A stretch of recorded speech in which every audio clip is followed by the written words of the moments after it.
Junkitės į lobio ieškotojų grupę ir miegančio drakono urve ieškokite paslėptų objektų, bet būkite atsargus, nes pabudęs jis jūs tiesiog suvalgys.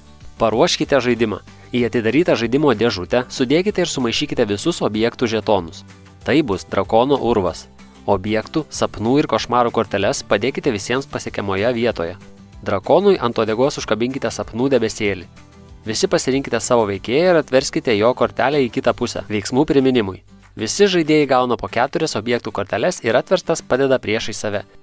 Išsirinkite žaidėją, kuris taps pirmojo raundo žvalgu. Jo tikslas žaidime bus stebėti paslėptą smėlio laikrodį ir patarti kitiems žaidėjams. Raundą sudaro 4 etapai. Pirmajame etape visi pasistengkite kuo geriau atsiminti savo ir žvalgo objektų eilutes.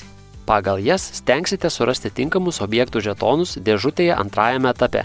Įsiminus užverskite korteles. Šis etapas yra vienkartinis ir žaidime nebus daugiau kartojamas. Antrajame etape uždarykite dėžutę ir stipriai pakratykite, kad visi objektų žetonai gerai susimaišytų. Žvalgui apvertus smėlio laikrodį, nuimkite dangtį ir pradėkite reikiamų objektų paieškas.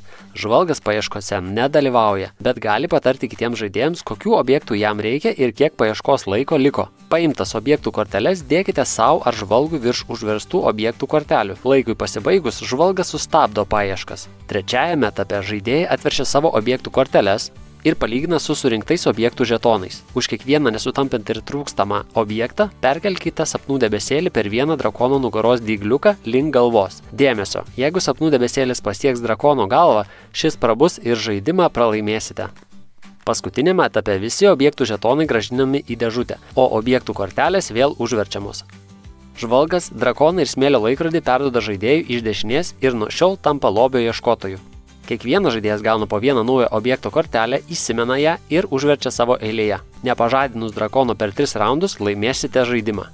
Žaidimui paįvairinti galite įtraukti ir 5 etapą, kuriame trauksite vieną sapnų arba košmarų kortelę, kurios efektas galios 1 raundą. Jose nurodytas įvairios užduotis, pavyzdžiui, šnabždesys tarp dalyvių ar specialaus objekto paieškos. Pasirinkus košmaro kortelę galėsite perkelti sapno debesėlį vienu dygliuku link uodegos, bet gausite sunkesnę užduotį. Norintiems iššūkių galite pasunkinti žaidimą pratęsdami sapnų ir košmarų kortų efektus visose raunduose ar pradėti žaidimą su daugiau objektų kortelių, žaidžiant 5 po 5, o 4 ir mažiau po 6 objektų korteles. Gerų jums lobio paieškų!